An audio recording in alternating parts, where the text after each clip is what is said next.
দুর্গাপুর নগর নিগমের ৫ নম্বর ওয়ার্ড তৃণমূল কংগ্রেসের পরিচালনায় ডেভিড মোড়ের লাবণ্য মঞ্চে অনুষ্ঠিত হল বসন্ত উৎসব। এদিনের এই অনুষ্ঠানে উপস্থিত ছিলেন দুর্গাপুর নগর নিগমের প্রশাসক মণ্ডলীর ডেপুটি চেয়ারপারসন অমিতাভ ব্যানার্জি, দুর্গাপুর ১ নম্বর ব্লক তৃণমূল কংগ্রেসের সভাপতি রাজীব ঘোষ সহ ৫ নম্বর ওয়ার্ড তৃণমূল কংগ্রেসের পরিবারের সদস্যরা। এদিনের রবীন্দ্র নৃত্যের তালে বসন্ত উৎসবের সূচনা হয়। অন্যদিকে ৫ নম্বর ওয়ার্ডের তৃণমূল কংগ্রেসের সদস্য টিঙ্কু সাহানি বলেন, আজ তারা বসন্ত উৎসব পালন করলেন।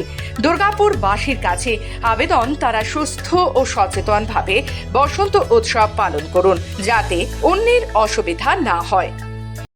সবাই ভালো থাকুক, শান্তিতে থাকুক, আনন্দ বিরাজ করুক সবারই মনে।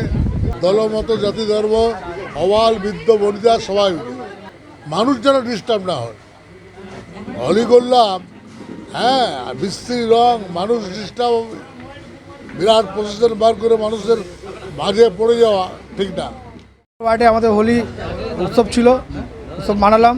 দুর্গাপুরবাসীকে বলি সুস্থভাবে ভালোভাবে হোলি মানাবেন, যেমন তাতে সবাই অসুবিধা না হয় কারণ। আজকে আমাদের উপস্থিত ছিলেন দুর্গাপুর মিউনিসিপাল কর্পোরেশনের ভাইস প্রেসিডেন্ট জওহর ব্যানার্জি, আমাদের ১ নম্বর ব্লকের সভাপতি রাজীব দা, আমাদের ওয়ার্ড সভাপতি বাসন্ত দা, আর সব ভাইরা দিদিরা সবাই উপস্থিত ছিলেন আজকে।